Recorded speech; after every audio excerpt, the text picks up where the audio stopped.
Осы себептерді жоймасаңыз, сіз өмір бойы банкрот бола алмайсыз. Қазір банкроттыққа отказдың жиі кездесетін топ 3 себебін айтып өтеміз. Мұқият тыңдап алыңыз. Біріншісі, қарапайым адамның өзі банкроттыққа дұрыс тапсырмайды.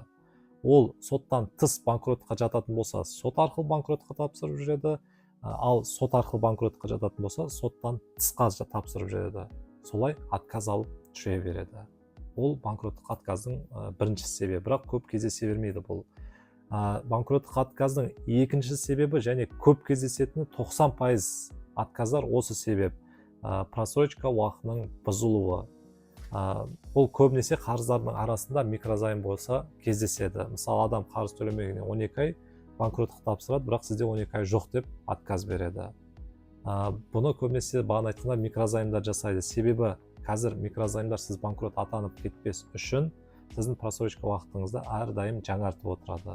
Сол себепті ол базада 12 ай толық емес болып көрінеді. Бірақ бұл жерде ол просрочка уақытын жөндеп банкрот жасауға болады.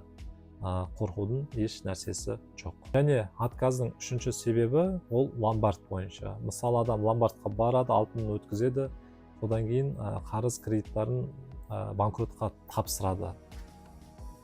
Банкроттықтың нәтижесі шыққан кезде ол жерде дым қатысы жоқ, ломбард бойынша отказ шығарып тұрады. Ондай отказдар да көп болған. Бірақ бұл жерде қуанышты жаңалық, қазір заңдарға өзгерістер енгізіп, бұл ломбардты банкроттықтан алып тастап жатыр.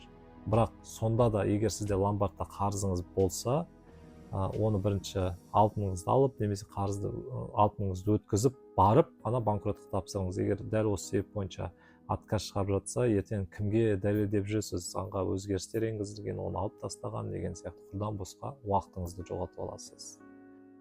Ең дұрысы, егер банкротқа тапсыратын болса, біз әрдайым айтып өтеміз, бірінші бізге банкроттық анализ жасатып алып, біз арқылы банкрот болсаңыздар болады.